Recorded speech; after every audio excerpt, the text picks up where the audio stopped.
খুবই সহজে বানাতে পারেন এই দারুণ স্বাদের ঘরোয়া রেসিপি রুই মাছের মাথা দিয়ে কুমড়ো। তার জন্য দুটো রুই মাছের মাথাকে এইভাবে আধখানা করে ভেঙে নিন আর লবণ হলুদ ছড়িয়ে মাখিয়ে নিন। সরষের তেল ভালো করে গরম করে মাছের মাথাগুলোকে বেশ লালচে করে ভেজে নিন। এবার আলু আর কুমড়োকেও বেশ লালচে করে ভেজে নিন। রুই মাছের মাথাগুলো ঠান্ডা হয়ে গেলে এইভাবে আলতো করে একটু ভেঙে দিন।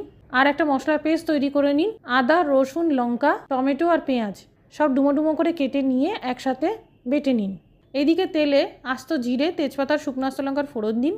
ফোড়ন ভেজে নিয়ে এই পেস্টটা ঢেলে দিন। সাথে হলুদ গুঁড়ো, লঙ্কার গুঁড়ো আর লবণ দিয়ে ভালো করে ভাজতে থাকুন।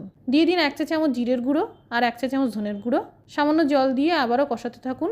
এবার একে একে ভাজা আলু আর কুমড়ো দিয়ে দিন। মশলার সাথে 2 মিনিট ভেজে নিন। দিয়ে দিন 1 গ্লাস গরম জল আর রুই মাছের মাথার ভাঙা টুকরোগুলো। ভালো করে সবকিছু মিশিয়ে নিয়ে স্বাদমতো লবণ ছড়িয়ে ঢাকা চাপা দিয়ে কম আঁচে রান্না করুন। সবজি সিদ্ধ হয়ে গেলে সবশেষে 1 চা চামচ চিনি আর গরম মশলার গুঁড়ো ছড়িয়ে দিন। তৈরি হয়ে গেল রুই মাছের মাথা দিয়ে আলু কুমড়োর রেসিপি।